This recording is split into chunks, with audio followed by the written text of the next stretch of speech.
Good afternoon, everyone. My name is Jean-Thomas Martelly. I'm a researcher here at the Centre de Sciences Humaines in Political Science. On the behalf of the CSH, it's my very great pleasure to welcome all of you to our 13th lecture and seminar series,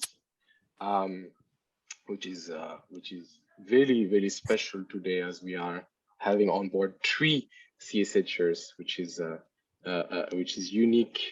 It is the first time we're having that many of our colleagues on board for presentation. The CSH lecture and seminar series are covering a wide range of disciplinary focusing on South Asia, as you all know, ranging from development studies to geography, including political science, sociology, anthropology, modern and contemporary history, as well as economics, and I forget some of them. We are 3 sessions away from the end of our academic year. We will receive on 31st of May Irudaya Rajan from the International Institute of Migration Development to talk about COVID and its effect on migrants.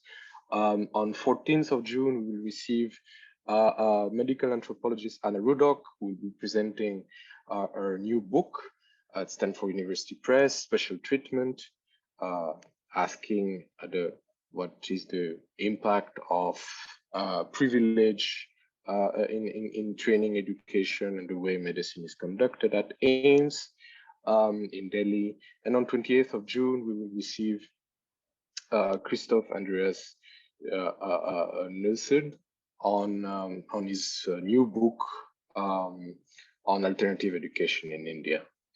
But without furthering that, we should concentrate on today's presentation by Laurence Gautier, Julien Levesque, and Nicolas Belorgey. I will introduce you in different orders, but if you don't mind, the presentation is titled "The Social Space of Muslim Leadership in India: Profile, Trajectories, and Networks of Office Bearers in Muslim Organization."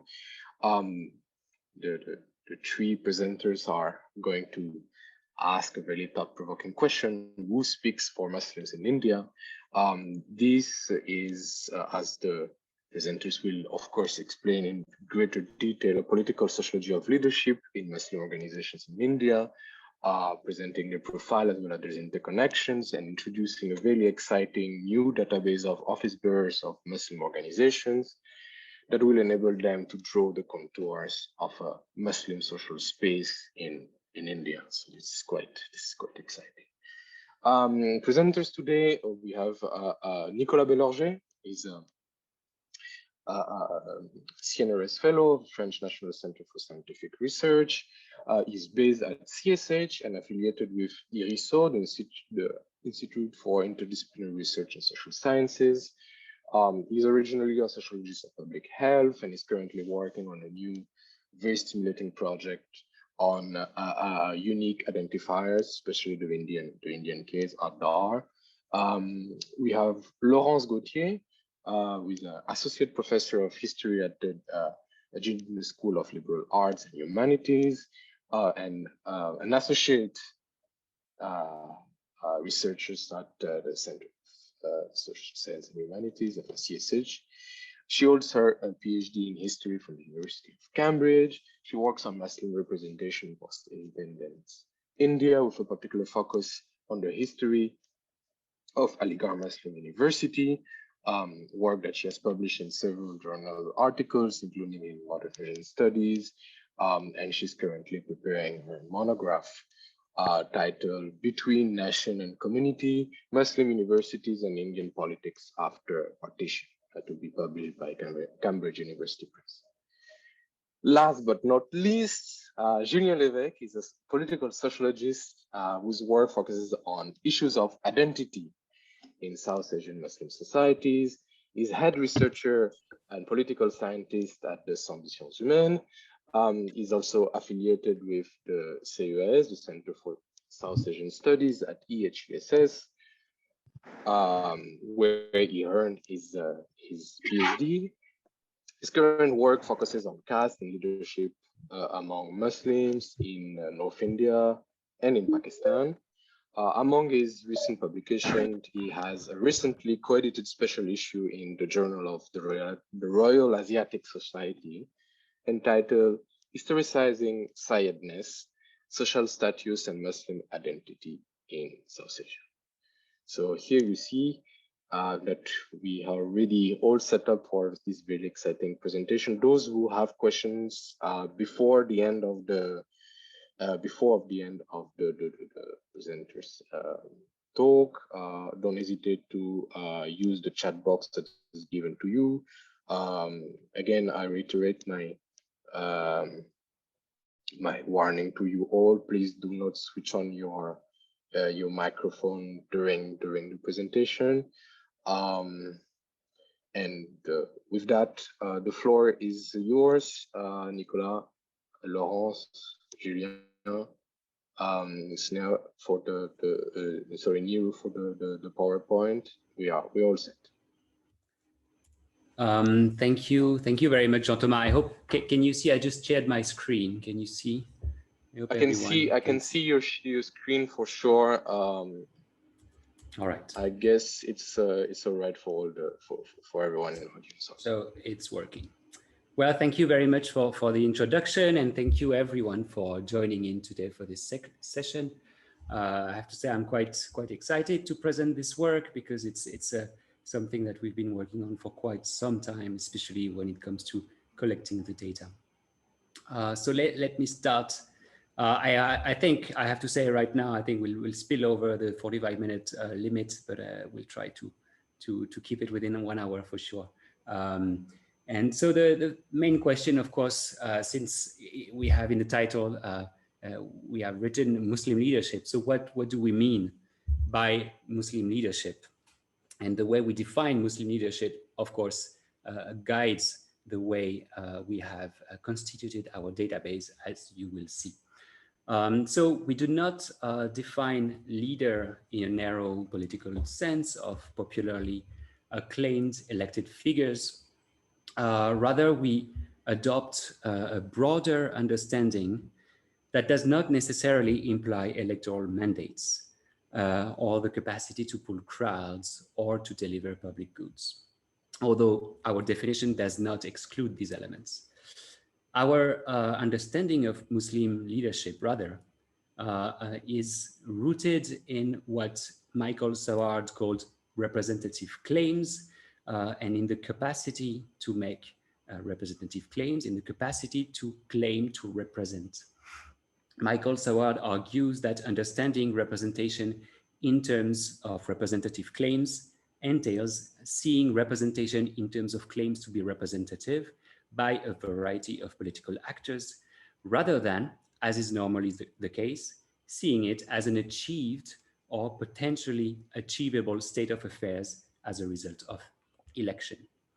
So in line with Michael Saward's definition and argument, we seek to understand Muslim political representation beyond elections and representative mandates. Hence, the term Muslim leadership encompasses a broader group of people. So, however, the capacity to make representative claims is at least in part premised upon the state's recognition.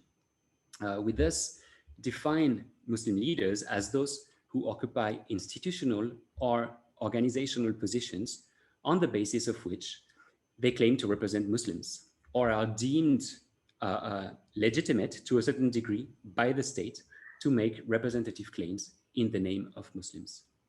Now, there are historical reasons for this. First, the political notion of Muslim community emerged during the colonial period before the establishment of an electoral democracy in India.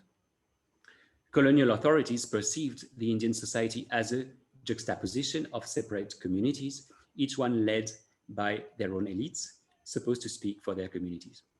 The state's recognition of these elites was not primarily based on their being elected, but rather on their social and sometimes religious status and on their capacity to organize themselves to petition the colonial state.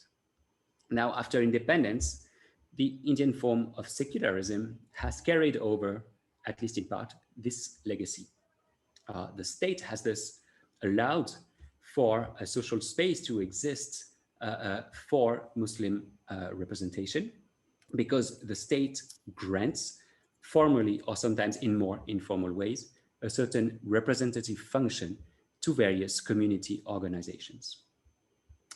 Therefore, in order to apprehend Muslim leadership, we understand it as having the capacity to claim to represent Muslims and to receive from the state a certain degree of recognition of that claim. So in the presentation that follows, we highlight the different positions that various groups and organizations have taken in relation to state-sponsored secularism. And furthermore, on the basis of our database, we seek to appraise possible correlations of such positions with the social profiles, trajectories, and networks of members of the Muslim leadership. I'll now let Nicolas jump in for a brief note on the notion of social space. Yeah, thank you, Julien. So in order to study Muslim leadership and representation, we provisionally use the notion of social space. Why? A first candidate was the Bourdieusian notion of field. The field, I quote, is an abstract concept that allows the methodological autonomization of an area of activity defined in a relational and dynamic way. What does it mean exactly? So autonomization, let's take, for instance, the example of the economic analysis, the economics. At the beginning, it was not a field, it was embedded in two other powerful fields, politics and religion. And slowly, in Europe, it appeared that in 18th century about, it became something more autonomous. So it is a process of autonomization. Then the relational question. Why is it important? A field is relational because people inside a field are defined one compared to another. For instance, for us, it will be people having studied in madrasa versus people having not studied in madrasa. It is relational. And why is it dynamic? Because it evolves across time, to put it simple. So we might indeed be dealing here with a field, in as much as the issue of Muslim representation and leadership in India is partly autonomized from two larger fields, politics and Islam. Nicolas? Yes. Bina Agarwal and others have some problems to hear you, so they are kindly asking you whether you can speak just slightly louder. Yes, sure. Is it better like this? Yeah, it's wonderfully better. It's perfect right now. Sorry for that. We made a test before. Okay. Therefore, well, for the time being, we are not sure to be dealing with a field, so we are going to use a more flexible notion, that one of social space, that is simply a space defined by the social characteristics of its members. Thank you. So who are the members of the Muslim leadership? That's what I'm going to address now. And how did we build the database? Can you all hear me? Just a quick question. Yes, it's perfect on my side. Now, this analysis is based on a biographical database that we constituted over the last 3 years. And here I'd like to acknowledge the work of several interns and research assistants in collecting information for the database. So Ankit, Raghav, Mohammed Irfan, and Mohammed Osama have played a very important part in collecting information for this database. We would also like to thank the CSH for its support, particularly through the Jelinek project, which is funded by the French ANR. So to go back to the question, how did we select the members of the Muslim leadership and how did we build the database? We wish that there had been a list of the top 100 Muslim leaders in India. Unfortunately, this list does not exist, so we had to choose other ways. We decided to select the office bearers of organizations that either speak in the name of Muslims or play a significant role in matters that pertain to Muslims' minority affairs in independent India, preferably, but not exclusively, at the All India level. More precisely, we have included 16 organizations that have some form of representative recognition in the eyes of the state. These organizations include, first, can you just go to the next slide maybe, so that we see,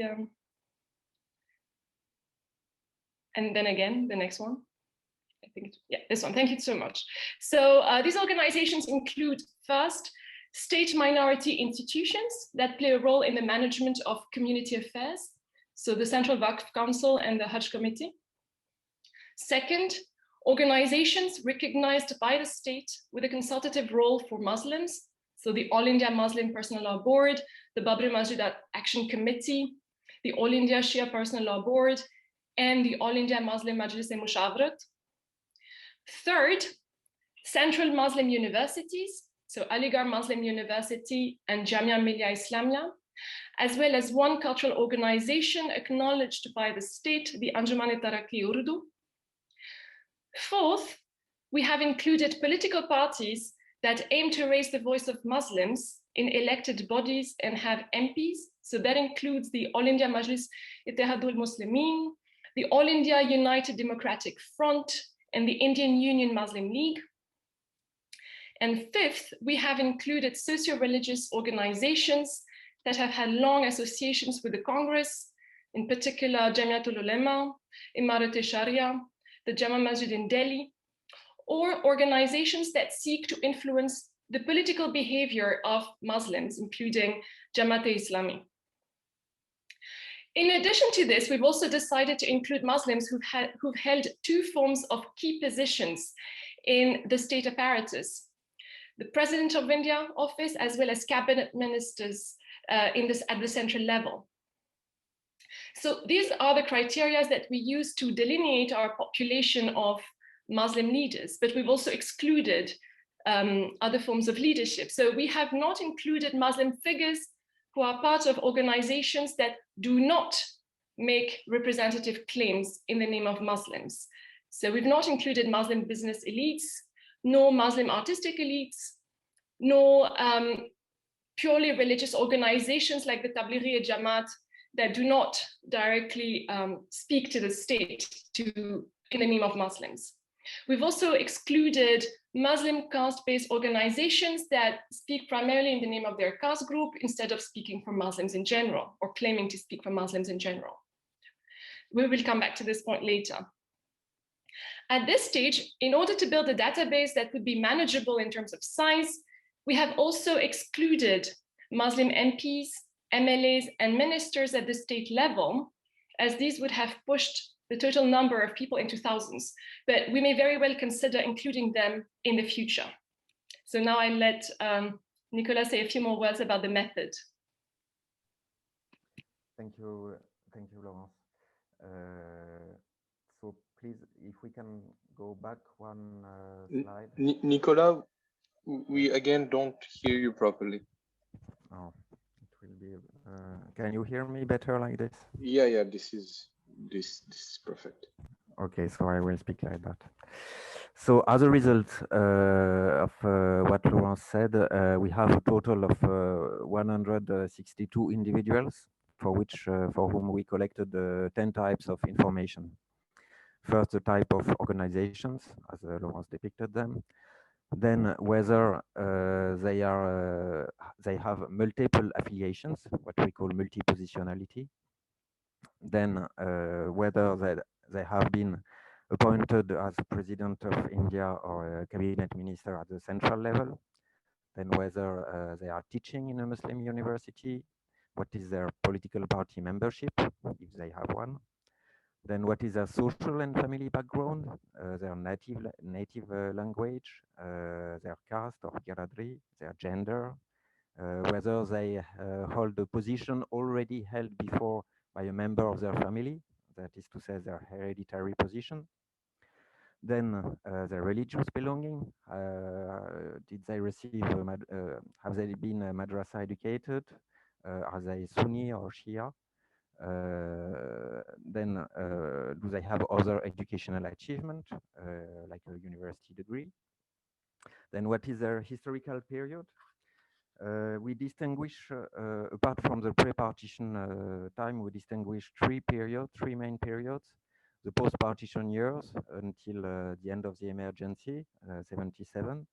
Post-emergency until the first BGP government, 98. And then from 99 till date, until now. And finally, we check whether they have awards like Padma Bhushan. Next slide, please. So from these individuals and categories, we constructed a multiple correspondence analysis, MCA, using the software AIR and its factor minor extension. We have in total 15 active variables with 30 modalities. And we have some supplementary variables, that is to say, variables that do not contribute to the main dimensions, but are only projected on it so that we can understand where they come. So these supplementary variables are the non-Muslim parties. We are studying a Muslim field, Muslim space, social space, and the awards. The idea behind this choice of having this only as supplementary variables is that they are rather explained variables rather than explanatory variables. We also put the time, the period, as supplementary variable so that we can see what is changing across time. We use the BERT method for the specialist if you have questions. We can see on the next slide. On the next slide, thank you, Julien. The full modalities of the variables we have and their contribution to the main dimensions. I will not comment on them now. Just wanted to point that we have still some non-available data. For instance, insects, we have Shia, Sunni, and non-available for 18%. Or for state of birth, we still have a very few non-available. And this is the reason why on the previous slide, we can see on the previous slide, yes, thanks. That we have to deal. We had to deal with this NA. We did it using the MIS MDA package of R, and that is very handy. So finally, we retained 3 dimensions that express all the variables that are a kind of synthesis of all the 13 modalities we spoke about.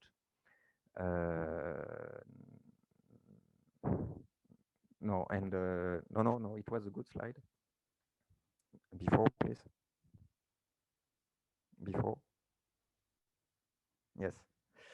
And on the graph here, you can see the total variance of the variables, and we keep the first 3 that allow together to explain 63% of the total variance. That is a very good score. From a purely statistical point of view, we could have added 1 or maybe 3 more, but it did not make sense from a historical point of view, so we did not. So this was for the MCA.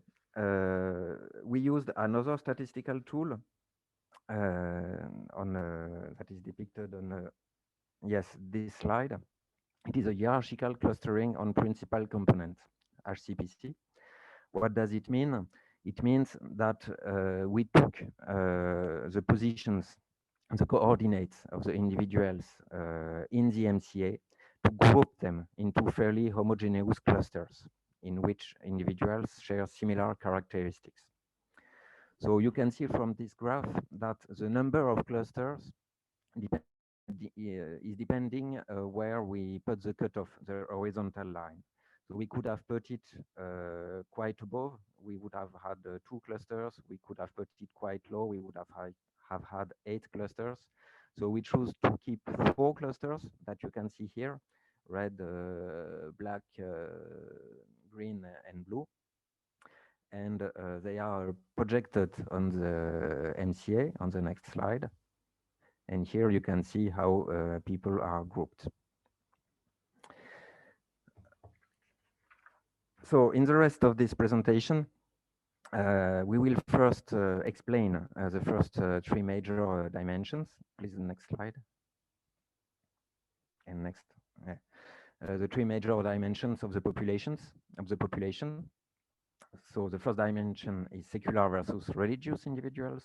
Second is Ashraf educational elites versus political elites. And third is ruling parties versus Muslim political parties.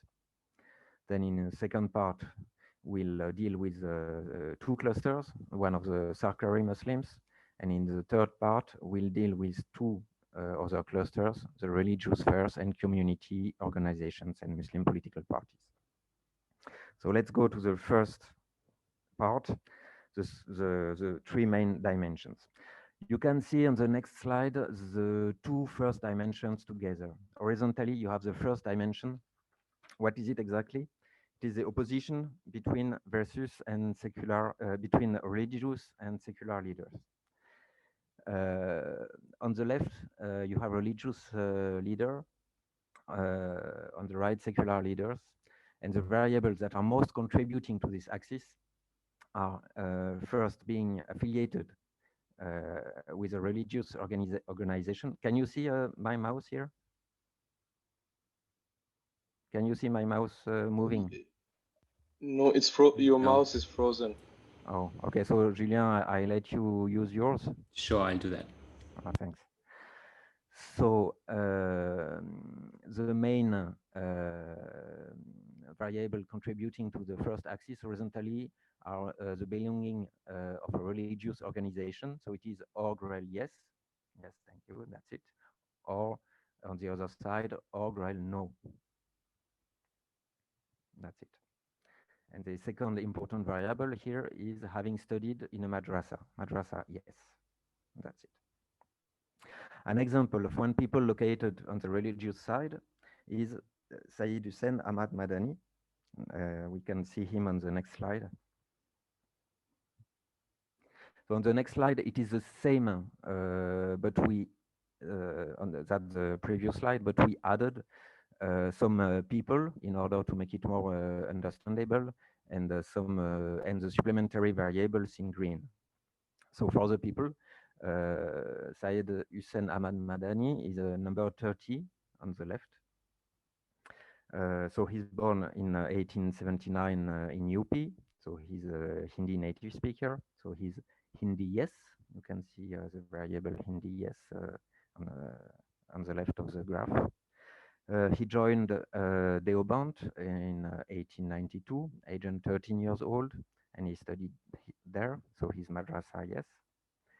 He's president, after he became president of Jamiatul Ulama-i-Hind, an organization associated with Deoband. So he's org-rel yes on the graph. Yes, that's it. He stands on the idea of a composite nationalism. He's opposed to the 2 nations theory. He refused to migrate to Pakistan after partition.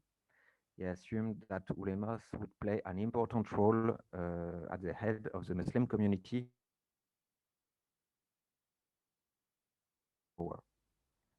So that's the position on the graph. An example of one person located on the secular side to change is Zakir Hussain, former president of India. He's the number 1 on the right downside here. So he's born in Hyderabad in 97, he's a Pathan, so Ashraf, yes. He's a Sunni Deobandi. He went to a Muslim high school, so he's madrasa, no. He graduated at AMO. He's got a PhD in economics from University of Berlin. So he's got, no, it's not yes. Uh, but anyway, he's got a lot of cultural capital, so associated with this variable. He's a founder of the National Muslim University, also known as Jamia Millia Islamiyya. And he also became later Vice Chancellor of AMO. He became governor of Bihar and then vice president and president of India, and he has awards. He was very close to top Congress leaders, especially Gandhi and Nehru, and firmly committed to unity of India. So he's opposed to a separation of the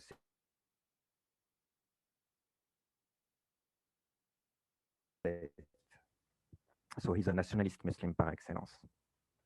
You can also see on this slide that the supplementary variables E and C yes, Congress yes, and BGP yes, are on the right side, that is to say, the not religious Muslim side. Okay, and this was for the first dimension.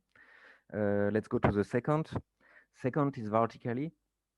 It is the opposition between educational sphere at the bottom and political sphere at the top. So the variable most contributing here are the one depicting cultural capital, org ed yes, or teaching in a university, that is uni.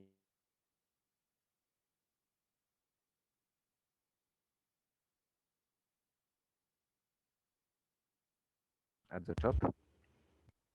And you also have the distinction between Hindi native speaker and Hindi non-native speaker that contributes to this axis. You have a correlation between Ashraf and Hindi. So to illustrate this axis on the next slide, I will again take Zakir Hussain that has a so, and I will skip the other one because lack of time. Then we will go to the third axis on the next slide. On this slide, you have vertically the same dimension than before, dimension 2, but the horizontally dimension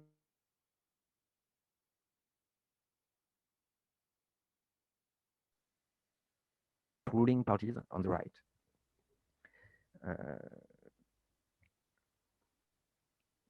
This axis results mainly from the opposition between those who belong to a Muslim party, so party Muslim yes, you see it on the left, and across that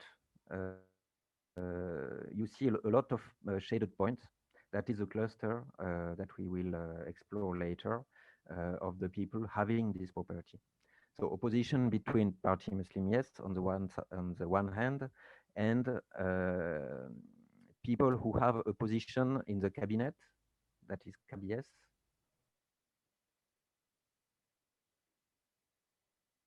or yes.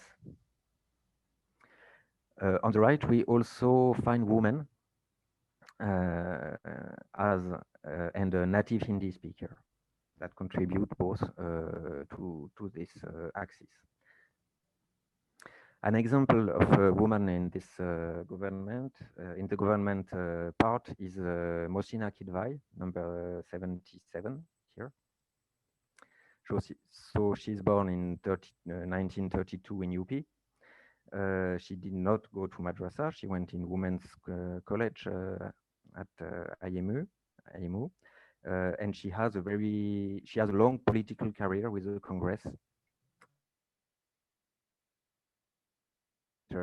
as a member of Legislative Assembly and a minister. That is the reason why she's here at the right.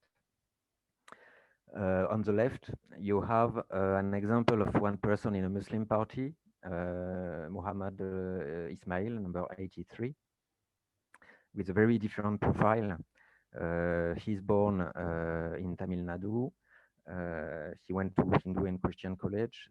So he's a member of the Muslim League, and then the president of its Madras branch between 45 and 47. Then he became member of the Constituent Assembly. Then he was the founder and president of the Indian Muslim League from 48 till his death in 72. He was MLA of Madras State, then of India, in Lok Sabha as well as in Rajya Sabha, but he was never in the government. And on this axis, you also see in green a supplementary variable, participation to Congress, say yes, and to BJP, yes, as they are the two parties of government. Maybe just a comment on the number 1880 on the top here. So you remember the previous axis. So we are in the realm of the politicians, the high political capital and a low cultural capital. Here it is Abdul Rahman Antule. He's a Konkani Muslim from Maharashtra who has a very long political career. And that's the reason why he's so high in our graph. So thank you very much, Julien. And now let's speak about the different clusters. So thank you, Nicola. I'll now start introducing the clusters. So what we will do now is basically, Julien and I will present the different clusters to give you a finer analysis of the different groups that we see on the different ACMs. We will, if you look at, so we're back to dimension 1 and 2 here. And so you can see basically on the left, groups that are more religious, and on the right, groups that are more secular. So I'll focus on the two clusters, clusters 3 and 4, that are on the secular side. So I'll start with cluster 4, which is on the top right corner. So on the secular side, basically you have clusters 3 and 4 that corresponds to the clusters with individuals who received a secular education, who do not usually belong to Muslim religious organizations or pressure groups. Their authority as Muslim leaders is not premised upon their religious background, nor upon their affiliation with Muslim community organizations or with political parties, but upon their affiliation either with the ruling parties or with state educational institutions. And that is why we have used this overarching category of the Sarkari Musulman, Muslims who are close to state circles and who are supposed to embody a certain idea of the secular nationalist Muslim, contributing through political organizations or educational institutions to national integration and keeping a certain distance with the so-called communal organizations.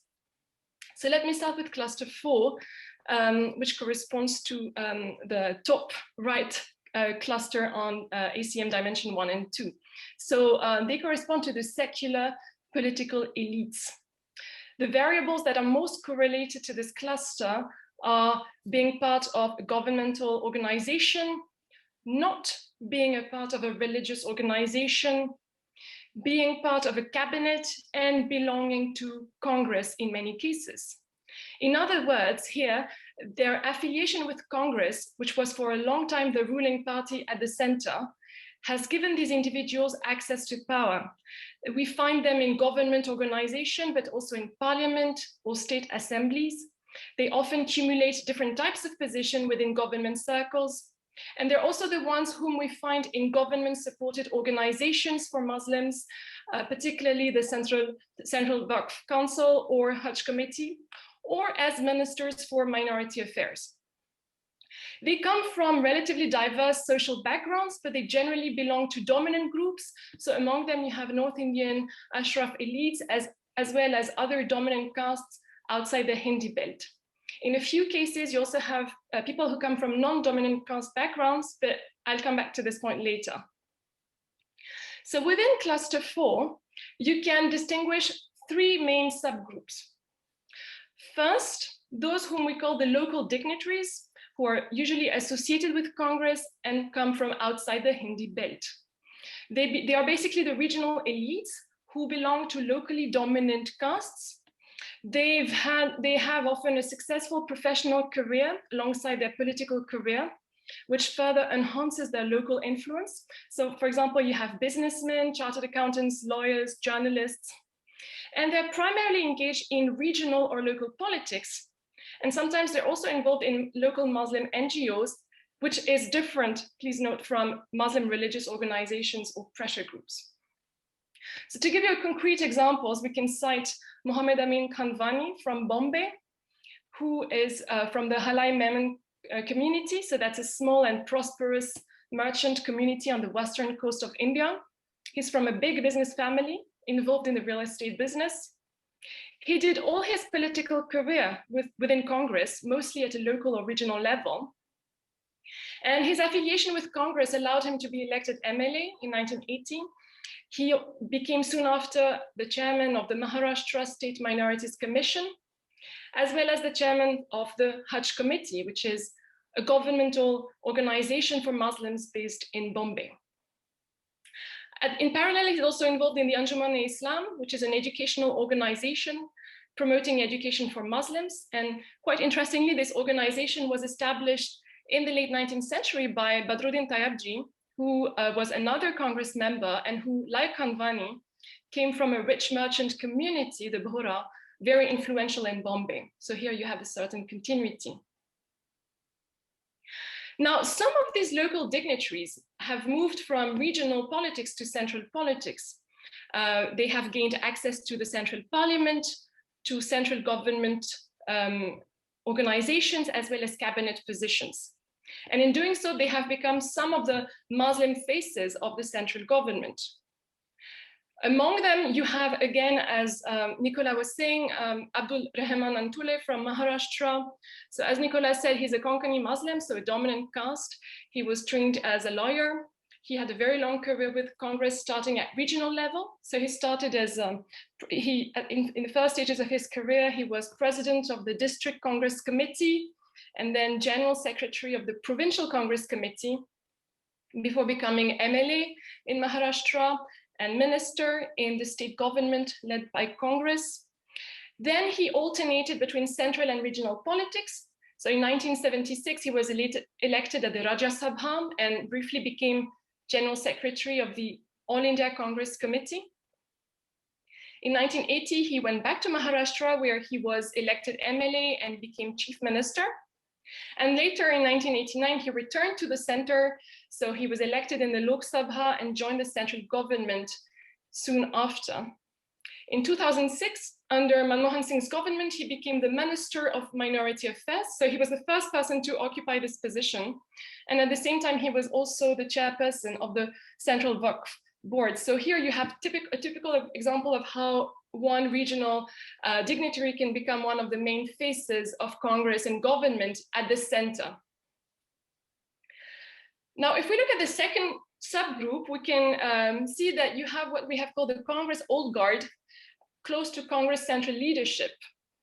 They usually come from the Ashraf, the North Indian Ashraf elites. So North India being, considered by many as India's political heartland, to use Kudesia's expression. They usually belong to the same or similar social circles as many Congress top leaders. So the North Indian elites composed of zamindars, lawyers, government servants. A number of them participated in the freedom struggle, or their families' older generations did. And of course, as Muslims, this history is particularly significant because they belong to the North Indian elites who did not join Muslim League nor supported Pakistan, but remained committed to Congress and to the idea of India as a secular composite nation. After independence, they often occupied important positions at the center, be it at the Lok Sabha, the Rajya Sabha, or the cabinet. They did not necessarily take up positions specifically tagged for Muslims, but their being Muslim mattered in the sense that it helped Congress show its secular character that was supposed to speak not just to the Hindu majority, but also to religious minorities.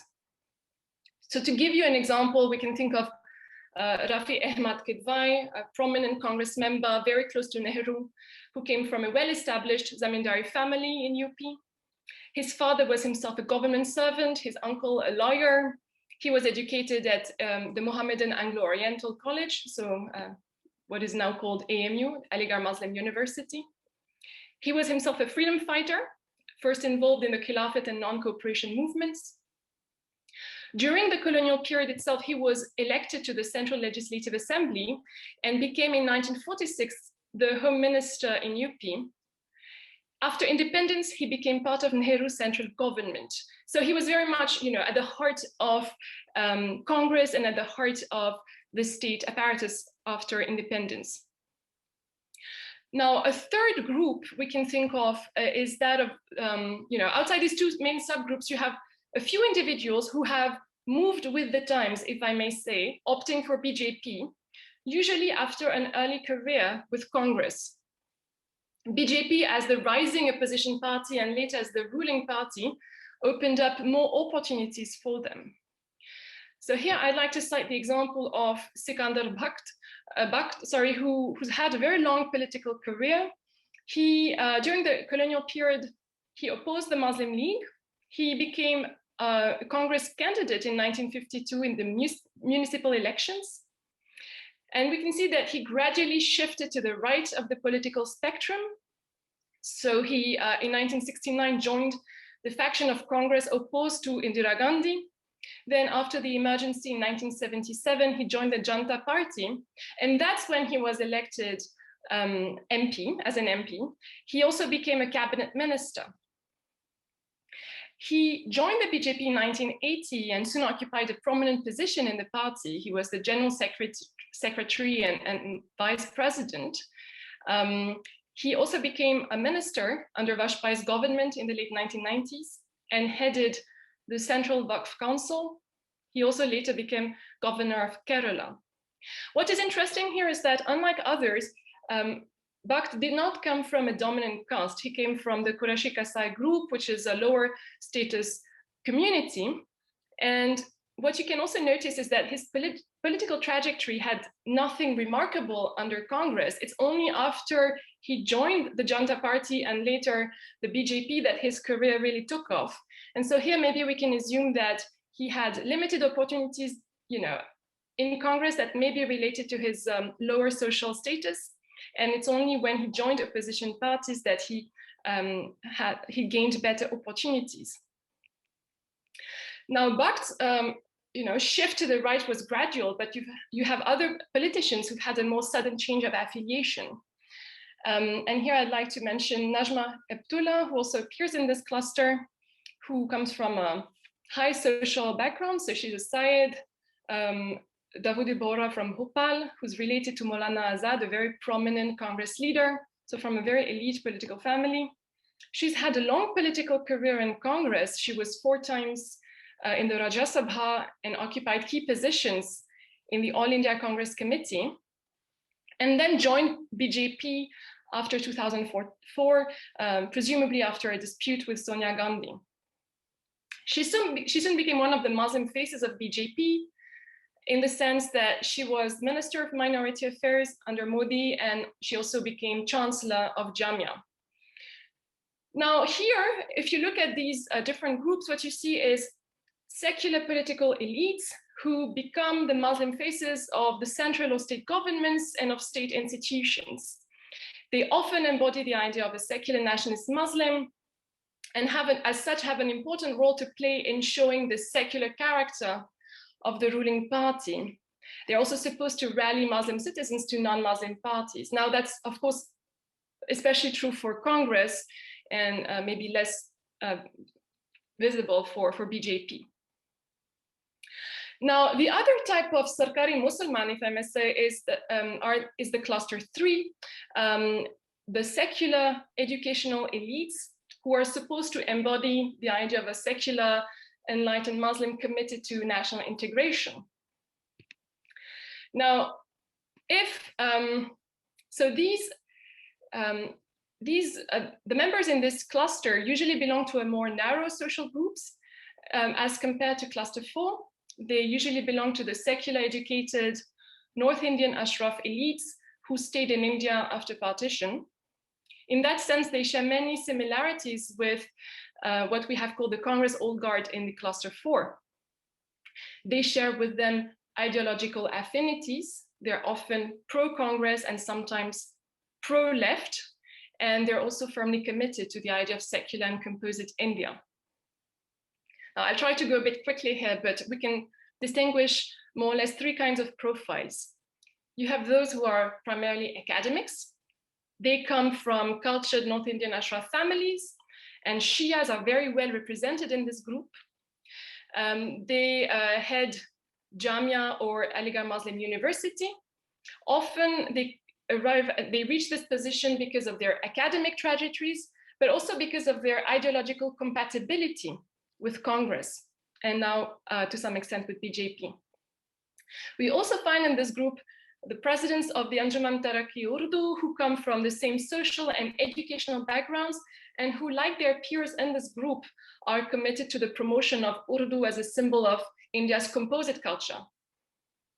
Now, for example, for the subgroup, we can cite Mushirul Hassan, who's a Syed Shia from North India, from UP, an Urdu speaker also. His father was a prominent historian. Mushirul Hassan was himself educated at AMU and Cambridge. He became professor and then pro-vice chancellor and vice chancellor at Jamia.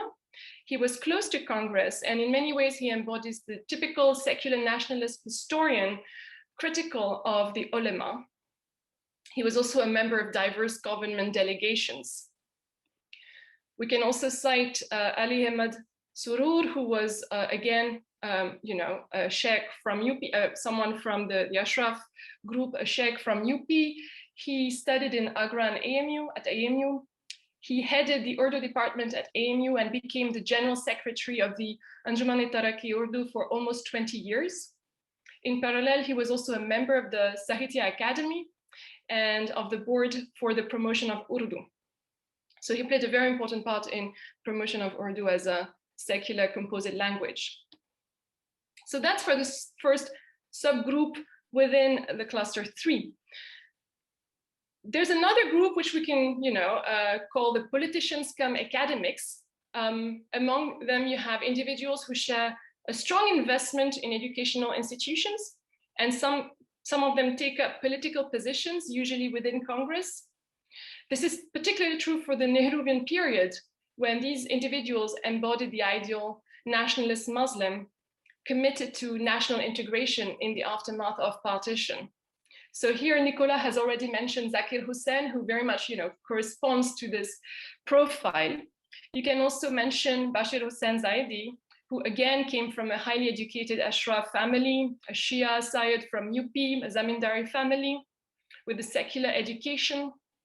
He was trained in law at Cambridge, taught at AMU, and then worked for the princely state of Rampur before independence. He then became a member of the Constituent Assembly and was elected later at the Lok Sabha on a Congress ticket. He joined AMU as vice chancellor in 1956. And after he left AMU, he continued his political career as an MP in the Rajya Sabha.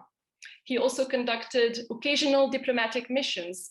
And when he withdrew from politics in 1970, he remained involved in educational institutions, including AMU.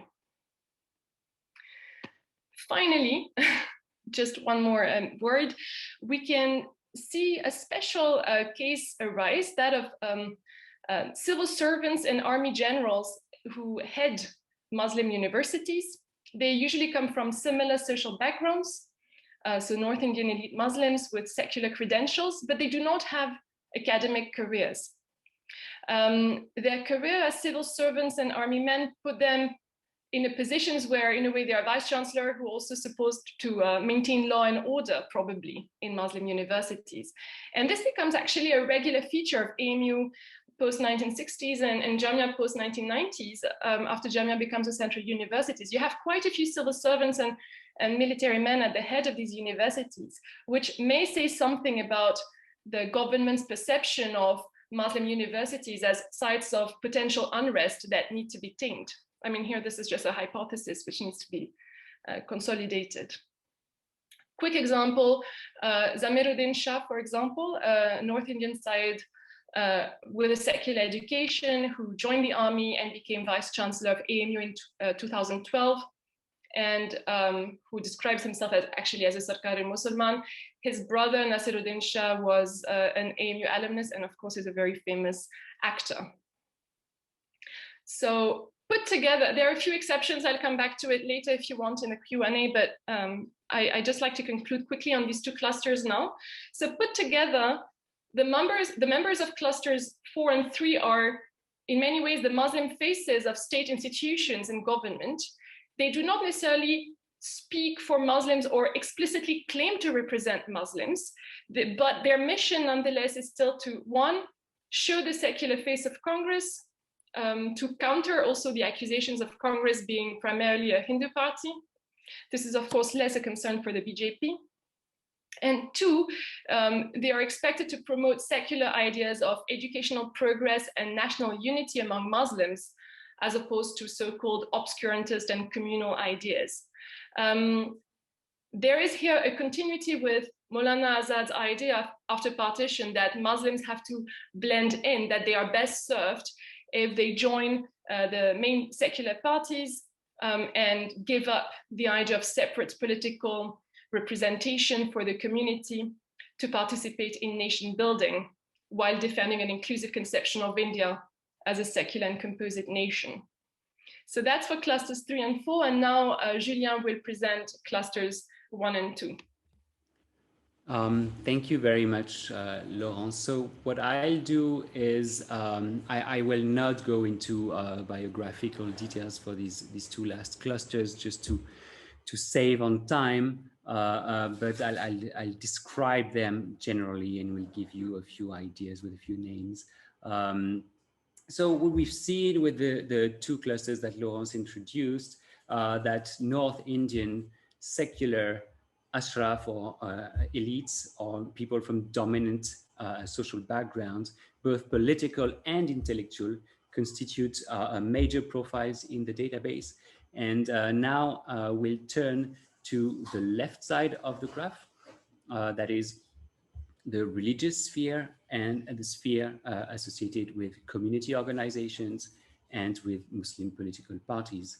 And so I will talk about clusters 1 and 2, which appear here on the graph in black and in red. Let us start with cluster 1, which is basically constituted by people who have either mostly a religious training, but also some people who don't necessarily have a religious training, but are engaged in community organizations.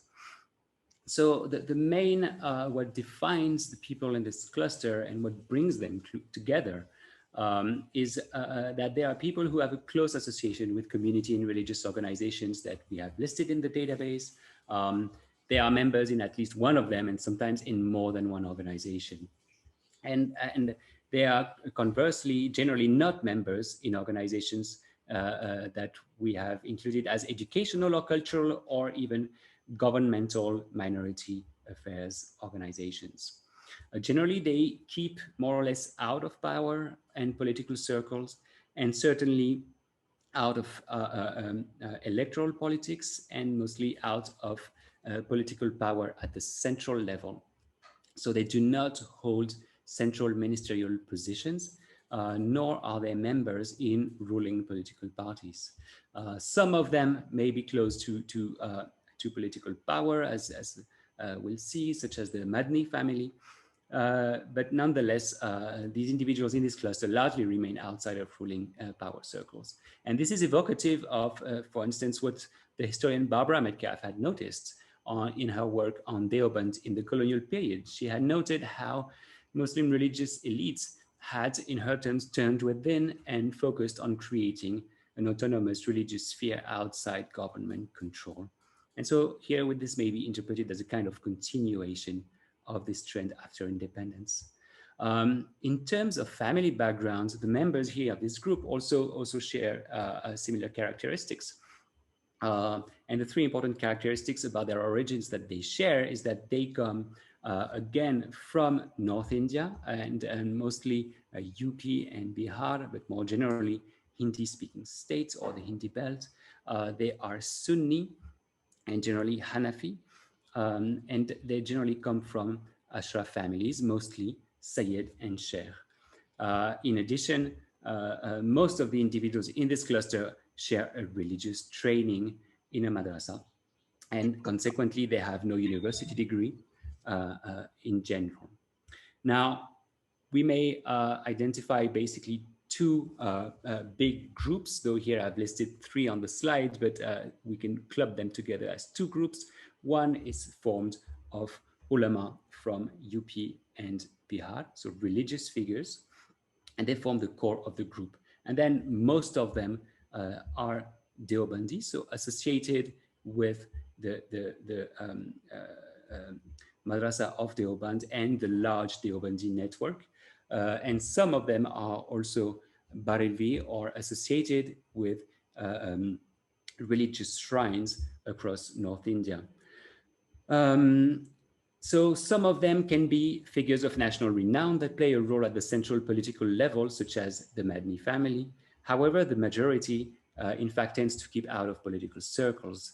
And what is important here, I think, as a general idea, is that their authority rests primarily on their religious grounding and not on their connection to the state. The state, in fact, precisely co-opts them precisely because they already have a degree of authority as Muslim religious figures, a role that is sometimes inherited as well. And so some personalities in this group can be Mahmoud Madni of the Jamiat Ul-Ulema e Hind, who recently, about 12 years ago, broke away from the main organization led by his uncle. We have Muhammad Wali Ramani, who is also a Deobandi scholar, but associated with a shrine and Sufi khanka in Munger in Bihar. Or another example could be that of Sayyid Shah Fakhruddin Ashraf, linked with Kichocha Sharif, also a Sufi shrine in UP. Another group here, just a few words again on, so Mahmoud Madni and Wali Ramani are both representative, for instance, of Deobandi ulema from North Indian Ashraf families involved in religious and community organizations. Yet also what makes them stand apart is precisely their public and political engagement that most of the other people in this group do not share. Now, another small group here is that of secular individuals, in the sense that they have received a secular education and they have not received a religious education.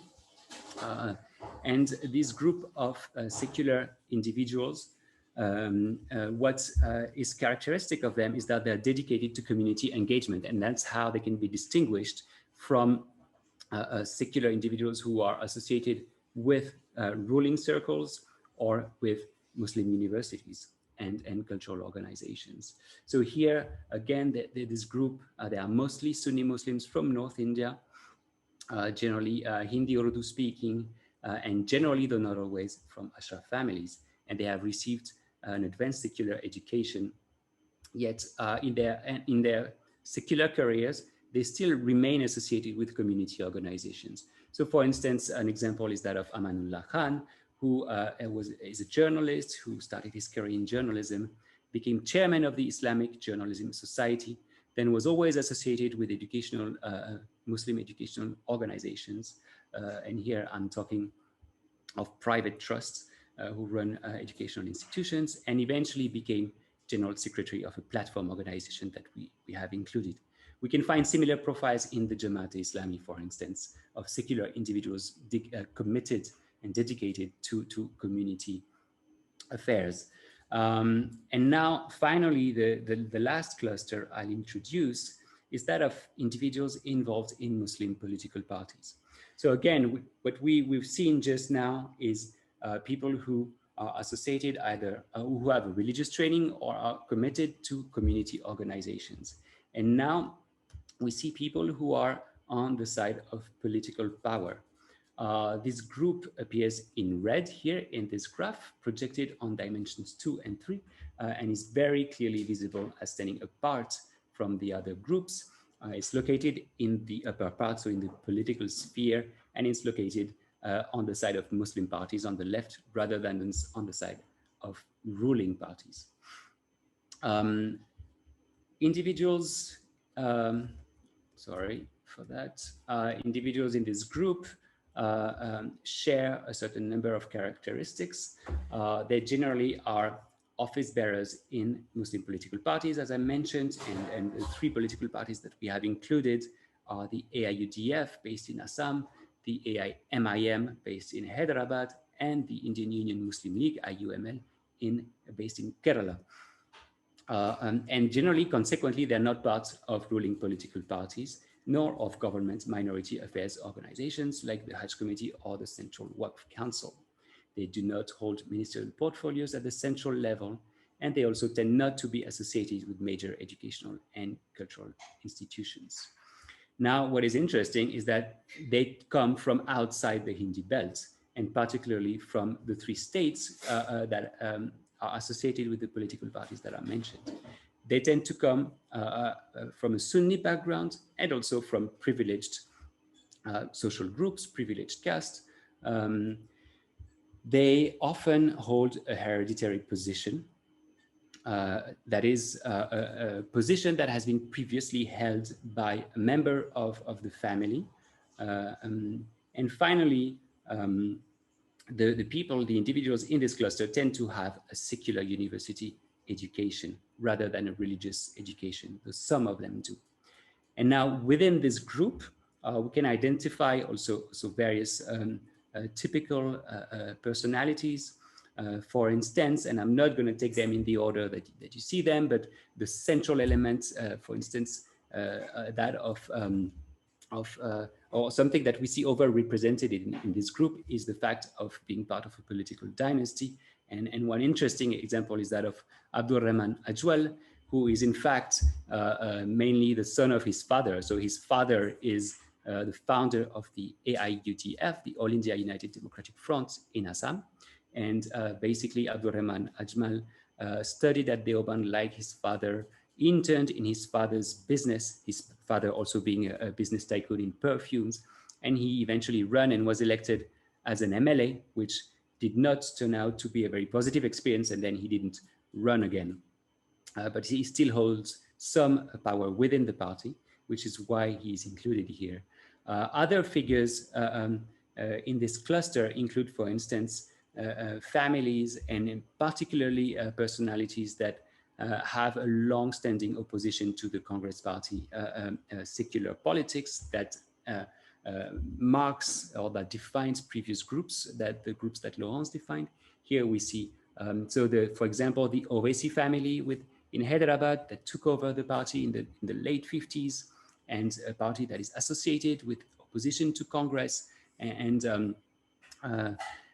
even in colonial times. Here, we also have the Tangal family or the Panakat family from Kerala, and with the example of Syed Abdul Rahman Bafaki Tangal, who also was part of the Muslim League before partition and rose after partition in the newer version or in the Indian Union Muslim League after it was revived in India, and eventually took it over from 72, and then his family has since then dominated the party.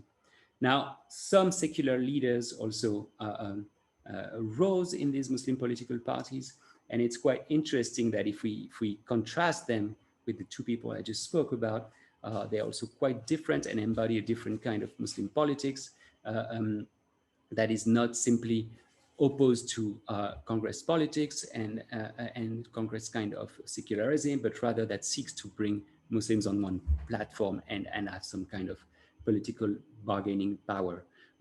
Some of these secular leaders include P.K. Kunalikuti and Muhammad Aminul Islam, and these are personalities who played an interesting role in the recent elections in Kerala and in Assam. However, I will not take more time here to introduce this cluster, but just as a broad summary of these two clusters, what is important is that they are located in the religious and community sphere of the graph. One group brings together people who are either religious scholars or secular individuals committed to community organizations. And the other group is composed of leaders of Muslim parties who come from outside the Hindi belt and whose influence in politics is largely limited to regional politics. Now I'll stop here and we can take a few minutes just for the conclusion.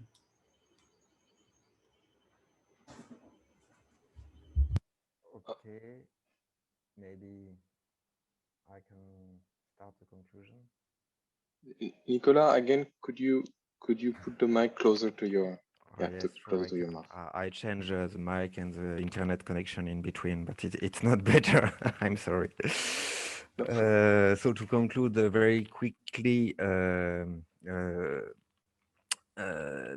MCA helped us first to identify the major differences within the population.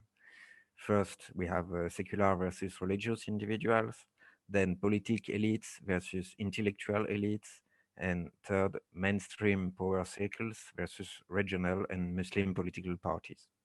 More precisely, we identified 4 major groups according to their social characteristics. First, power politics, then intellectual elites, then religious sphere and community engagement, then Muslim and regional politics. All this constitute a social space for sure, but we doubt it is a field in the sociological sense of the term, because people remain very much embedded in the bigger field that encompasses our space, that is religion on the one hand, and politics or bureaucracy on the other hand. However, this notion of field can help us apprehend some elements, in particular the position statements. I think we should go ahead on the position statements in order to see what is the communication between one point of the field, of the space or field, and the others. And in so doing, we put back in the state in the picture. That is, if there is a recognition by the state as an important stake in the field, this could contribute to the autonomization of the space, and so it could become really a field. For the time being, the state appears as the main regulatory authority in determining who can be considered as a Muslim leader, but I think not enough to make the field really autonomize itself. Now I give the floor to Laurence or to Julien.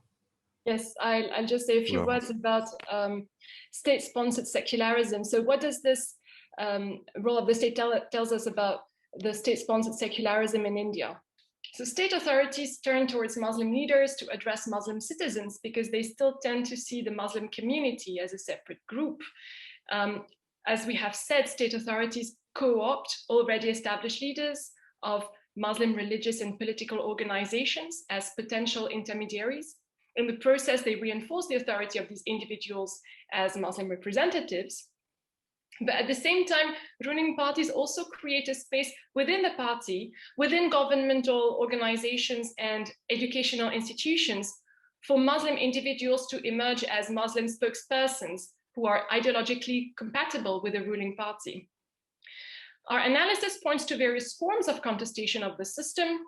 So first, religious scholars may engage with this form of state-sponsored secularism, but their aim is often to prevent the state from stepping into religious and community affairs, as Julien has argued. Second, Muslim political parties contest the role given to Muslims as a co-opted minority within ruling parties. and seek to constitute Muslims into a political bloc that has bargaining power and can choose its alliances. So you do have forms of contestation, and there's no consensus on the state or the government's role as a regulatory authority. But the state certainly plays an important role in defining Muslim leadership. So if we go back to Michael Savard's terminology, we can argue that it's not only Muslim leaders who make representative claims that they, the subjects, represent the Muslim community, that is the object of representation. State authorities themselves are makers of representative claims in the sense that they foster different types of subjects as representing the Muslim community. We therefore think that we need to take into greater consideration the role of state authorities in shaping the subjects of these representative claims, i.e. Muslim leaders, as well as their role in shaping the objects of these claims, i.e. the Muslim community. And just a final couple of concluding points. So we have to raise the question, of course, of the limitations of the database. I mean, like any database, it is, of course, it cannot include everyone and has biases. But here, what I'd like to draw your attention on the idea that the way we would like to understand these biases is that they act as agents that reveal the biases that actually exist in Muslim leadership, in spite of claims to represent all Muslims. So who is absent in the database? What we find that some parts of India are hardly represented. These include West Bengal and Jammu and Kashmir, in the sense that we have very few people who were born in the states in the database. And this is in much lower proportion to the proportion of Muslims in this state.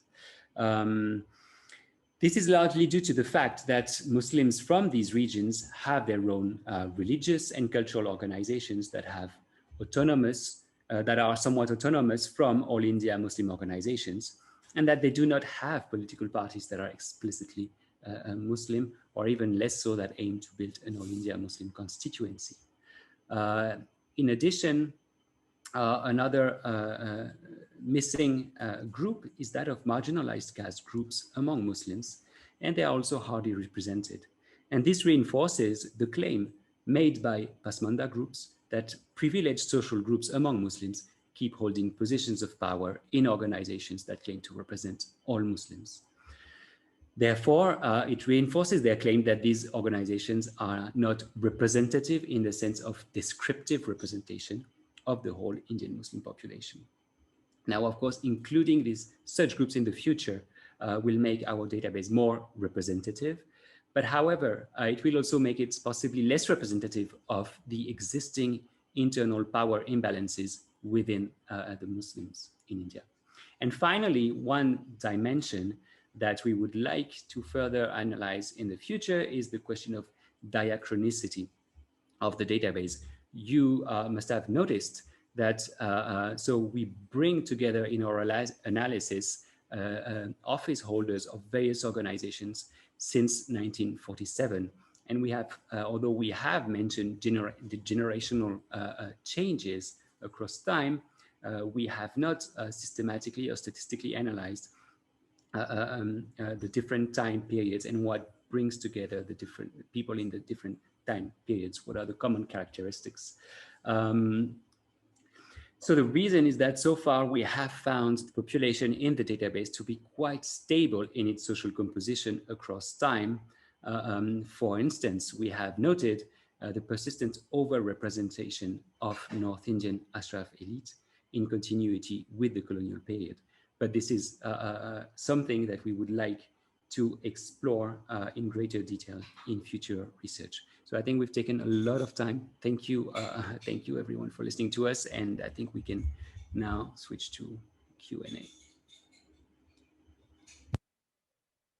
Thank you, the three of you, for this really dense and stimulating presentation. That was really fantastic on my side, at least. I'm sure that there are tons of questions. In fact, questions have already already started pouring in the chat box. So those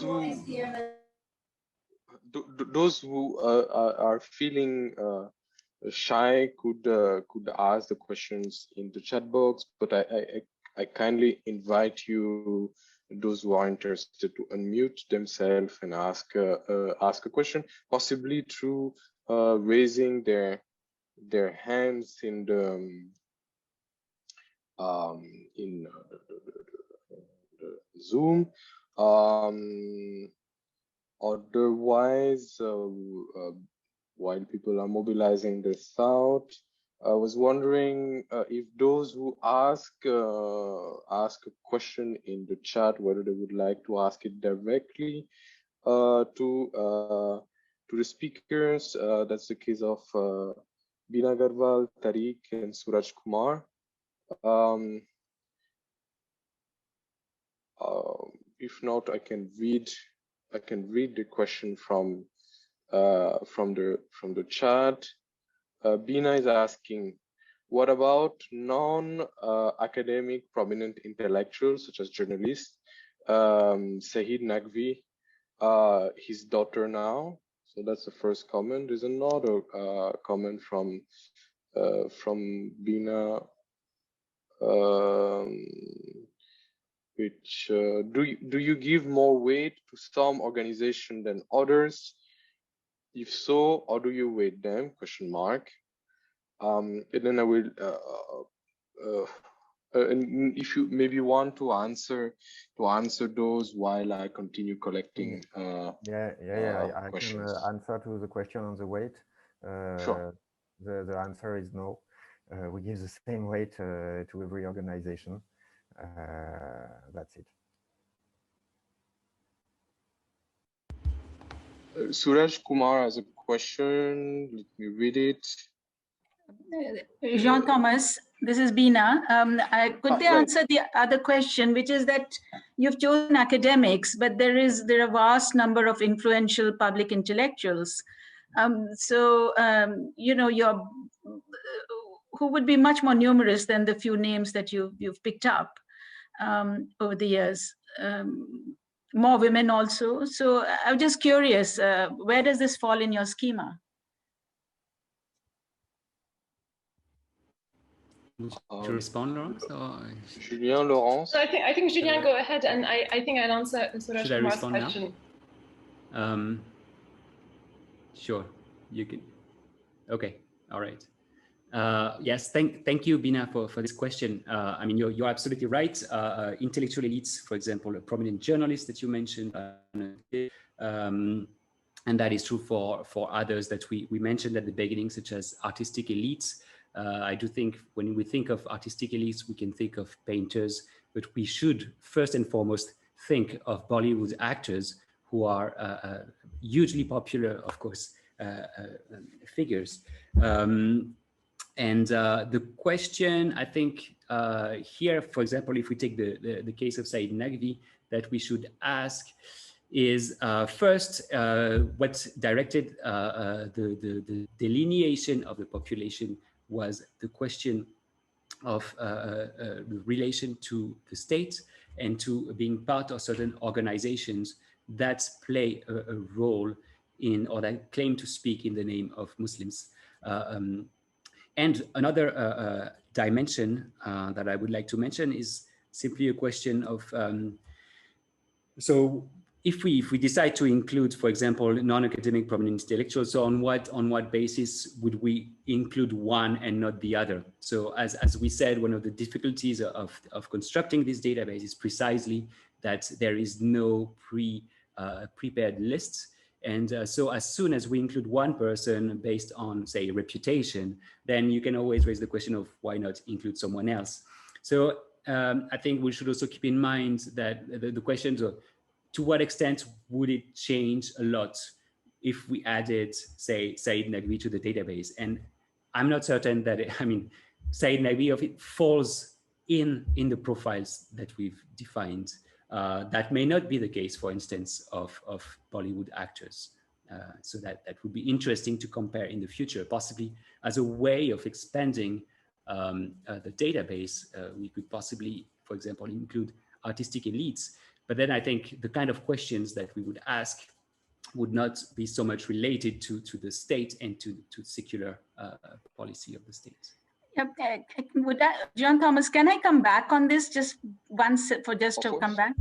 You see, even in the names you choose, the question is, so suppose I were to just throw out a name, Saida Hamid. Why Mushirul Hassan? Why not Zoya Hassan? So there seems, either you say it's a generic type and we're just choosing A or B individuals and they represent a vast number. But then when you try and present it statistically, it gives a false impression because these are obviously actual numbers and they're not just generic representations. So, and you leave out a lot of women as a result. As well. So even with academics, you grow, if you look at all of India, you'll just find a very different set of people, a much more diverse set of people, I would imagine. Laila Taibji, I mean, she's not an academic, of course, but there are public figures who influence thought and thinking about Muslims, and so have political influence in some sense. So if I may just jump in, I think that your connection, Bina, connects very well with Mehak Ahmed's question. Did you take into consideration the politically active Muslim women organizations? This is something we have thought of. So yes, we are conscious of the fact that our database shows a very small proportion of Muslim women. And this has to do again with how we define our population. And we decided to go for decision-making positions in organizations. So we did not just go, but instead of looking at who is vocal, who is active, who is actually politically influential, we looked at just institutional status. And so it is true that this leaves out many individuals who can be very vocal and influential in the public sphere.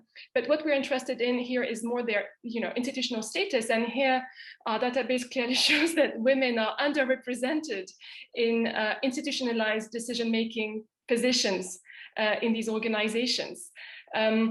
Now, I think that the question of whether or not we should include a Muslim women's organization is still a very valid question, and that's something we still need to think about. For the time being, we've not included them, because again, the idea was to look at organizations that in their claims, and we're not saying that they actually represent all Muslims, but that claim to speak for Muslims in general, instead of speaking for a section of the Muslim population, be it a caste group among Muslims, so that's the reason why we did not include caste-based organizations. And that's the reason for which at the time, at least for the time being, we've not included Muslim women's organizations, but this is something we've discussed and that, we're still thinking about. I don't know if Julien, you want to add something on this, or Nicolas, but this is very much, work in progress. So we've not completely taken a final decision on this. Yes, if I may add a word, if I can be heard. The point is, how do we define the global population? If you give us criteria saying he or she has to be in and he or she has to be out, it will be really nice, but it is very difficult. So I think we have to work in this direction. Laurence, would you like to answer the question on AMU more specifically before we take a new round of questions? Yes, so the question is, if AMU were to be classified as a Muslim organization, then would St. Stephen's and St. Xavier's be Christian organizations? Well, I'm not going to speak on Stephen's and Xavier's, but we do consider definitely AMU as a Muslim organization. Being a state institution is not incompatible with it being an institution primarily meant for Muslims. Now, of course, we're very much aware of the fact that Muslim is not exclusively for Muslims, and that from the very beginning, from its very foundation, the Mohammedan Anglo-Oriental College had non-Muslim students as well as important court members. But still, it was made clear from the beginning that the college and then the university would address primarily the needs of Muslim students. And there was also this idea that AMU, stood for the interest not just of its own students, but more largely for the Muslim community. There was this sense that it has a mission to promote, education among Muslims, to uplift Muslims in general. That was the idea, carried by Sir Syed Ahmad Khan. So in that sense, we do consider AMU as well as Jamia very much as Muslim organizations. Again, Jamia Millia is, of course, a central university, state-sponsored, and it has always included non-Muslim students alongside Muslim students. But there is still this sense that, this is an institution meant primarily for Muslims. And of course, what this means is itself a matter of debate within the university. What does it mean to have a Muslim character? It's not something that is, Muslim character is not static in these institutions. It's very much an object of debate, but the fact that it's an object of debate shows the importance of it being a Muslim organization.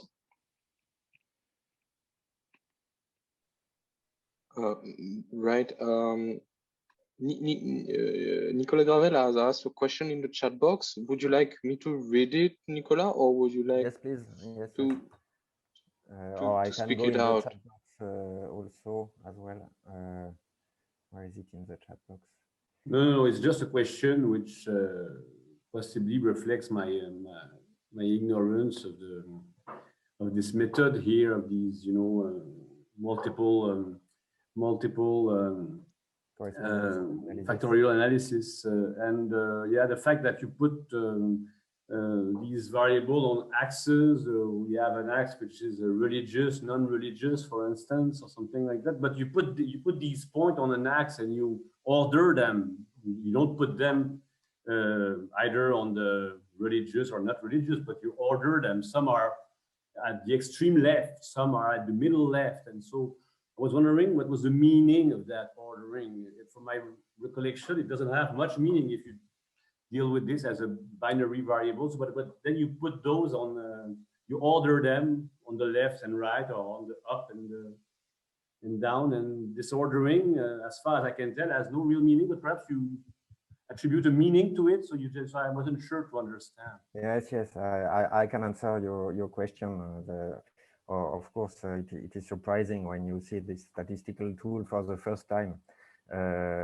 We did not order, we did not give a magnitude to the religious practice, for instance. It was not one of our variables. The multiple correspondence analysis, can you hear me well? The multiple correspondence analysis is a tool that allows to take a great number of variables and to summarize their variance into a few components, principal components, as they are called. So you take a cloud and you project it on, let's say, 3 dimensions or 2 dimensions. Just imagine you take a cloud of variables. We have 13 different modalities, and we project it on a paper sheet in 2-dimensional. How will they be? How will they appear? This is a method. So here we don't have only 2 dimensions, we have 3 dimensions, but the idea is the same. So the positions, the position of one people along an axis comes from all the 13 modalities that are projected on this axis. So it is very handy because when you have multicollinearity between variables, they will appear alongside on the same axis. So maybe we can speak together later on this, because I know you're a mathematician, but I'm not sure the rest of the audience is. Right. So in fact, I have a question of my own, which I would be really interested in asking, along with the one of Tariq, which I will read next. The question for the 3 of you, just to prolong the conclusion of Julien about who is missing from this database, And in particular, this is something that we have discussed with Julien already, so it will not come as a surprise. Why is that the Pasmanda movement and the de-Ashrafization of Muslim organization has not happened, maybe in a similar way than it has happened in other minoritarian organizations, which have followed the path of these silent revolutions that we all know. So, what does the minoritarian condition do to the non-changing of leadership? So how can we understand the fact that this revolution has not happened? And then it comes to this idea of making the study more diachronic and to understand why there's been no change. And in fact, I'm wondering, whether in fact the best thing for the study, in fact, before doing the MCA, is just to do a crosstab so that we have a clear, stellar understanding that these people are missing, and they're missing, and it's final, maybe the biggest finding of your study. I mean, at least for me, it's so striking, and that it's trying to push towards understanding why they are not there might be the actual immense added value of the work. Oh yes, and I have to read the question from Tariq. There's some abbreviations, so I'm not sure. What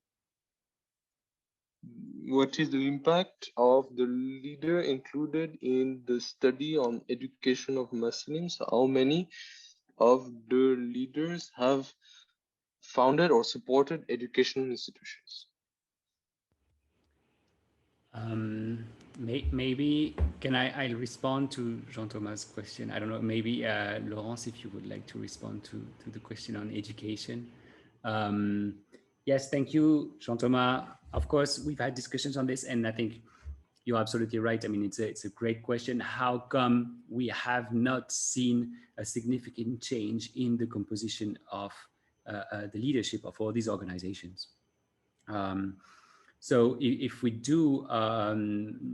look at crosstabs, as you suggest, by decade, for instance, we can see that in the last decades, so among the marginalized castes that are included in the database, and that is a fairly limited number of people, among those, 50% have got access to positions of power in the organizations in the last 10 years, and the rest 50% in the previous 60 years.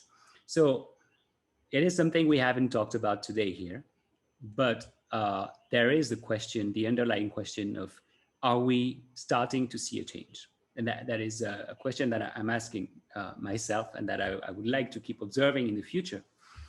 Now, this does not respond to why did it not happen earlier, and what is the consequence of the minority condition, you could say. And yes, at least if we take the discourse of the Pasmanda organization that work, that challenge the dominant leadership of the Ashraf in all these organizations, if we listen to them, that the claim that they make is precisely that because of the minority situation, they monopolize representation for Muslims, and under the argument that Muslims should be united and remain united because precisely they are a minority and therefore vulnerable. And for example, some debates that happened in the late 90s were on the question of reservations, and they still take place, but whether reservations should be given by the state or by states to all Muslims, or should they be given to certain section of Muslims? The Pasmanda groups, of course, defend that they should be given to certain section of Muslims. The general all Muslim organizations generally defend the idea that representation should be given to all Muslims. Sometimes they also include the idea that they should be given to all Muslims on the basis of being Muslim, but then socioeconomic criteria should also be included. So these debates happened, but I would agree with, I think, perhaps your assumption behind your question that clearly the situation of being in a minority makes it more difficult for marginalized groups to emerge within the minority, possibly. And if I may add a point, this may also, I think Muslim women are confronted to similar constraints in the sense that, being a woman is subordinated to being a Muslim. This is particularly visible in the 1980s with the Shabano case and the adoption of the Muslim Women's Act, where there's really this subordination of being a woman to being a Muslim first. And so you are a Muslim woman, this is like a hyphenated category. So yes, there are ways in which being a minority imposes constraints that are difficult to fight against, especially within generic Muslim organizations. And then what you see is that people who resist the continuous domination of Ashraf males will create split organizations that are specifically dedicated either to low-caste Muslims, as is the case with Pasmanda organizations, or to Muslim women, as in the case of Muslim women's organizations. But they claim to speak for that section of the Muslim population, not for the entire Muslim population. Of course, in the process, they are trying to challenge the discourse, the generic discourses on Muslim representation. But these are certainly questions that we have in mind. I really like your question, Jean-Thomas. I just wanted to address Tariq's question. Like how many of the leaders here have founded or supported educational institutions? So I think when we speak of educational institutions, we have to make a distinction between different kinds of educational institutions. Here we have, of course, included people who are in decision-making positions in Muslim universities. So these are state sponsored institutions that are led by Muslims. But then, of course, you have plenty of Muslim schools, for example, that have, private schools that have been started by Muslims. And what is very interesting to see is that among, for example, the local dignitaries that we were talking about, who are secular political elites, you have many of them who are also simultaneously engaged in Muslim schools. So they might not be engaged in Muslim platforms like All India Muslim Personal Board, but they will still be invested in local Muslim schools. And of course, when you look at the clusters that Julien described, that of the religious leaders or Muslim politicians in Muslim political parties, again, you have many people who are simultaneously involved in developing Muslim schools. Julien, I don't know if you want to add a word on this, but yeah. Just a very quick word on this. It's probably also a trend that has been made more prominent, or that has increased since the early 90s, and in the general privatization of the school system as well. And we've seen a lot of Muslims come into the fray and establish all sorts of trusts and foundations and running school networks. So some of the personalities that we mentioned, such as Wali Rahmani in Bihar, of course, the Rahmani Foundation is a very important charity organization in Bihar.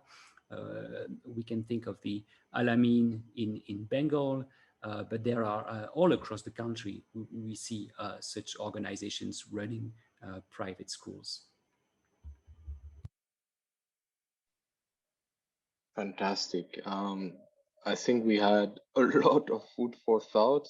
So unless there's a last minute question, I invite all of you to bring this really fascinating talk to an end by of course thanking Nicolas Belorgey, Laurence Gautier, and Julien Levesque for this immense and stimulating presentation. Yes, Nicolas, you have a question? And Snea, oh, No, I wanted to thank. That's you an for applause, the Rahman. organization. That's an applause. Sorry, hi. I mistook that for a question, and I imagine Nicolas Gavel also is uploading. Fantastic. So thank you so much, the three of you, for this, and for the audience that is there. I kindly invite you for our next talk in 15 days, and the three last one of the term.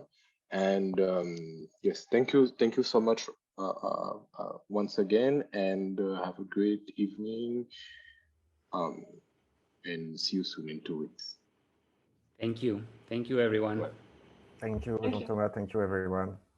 See you soon, I hope. Questions? Yes. Bye.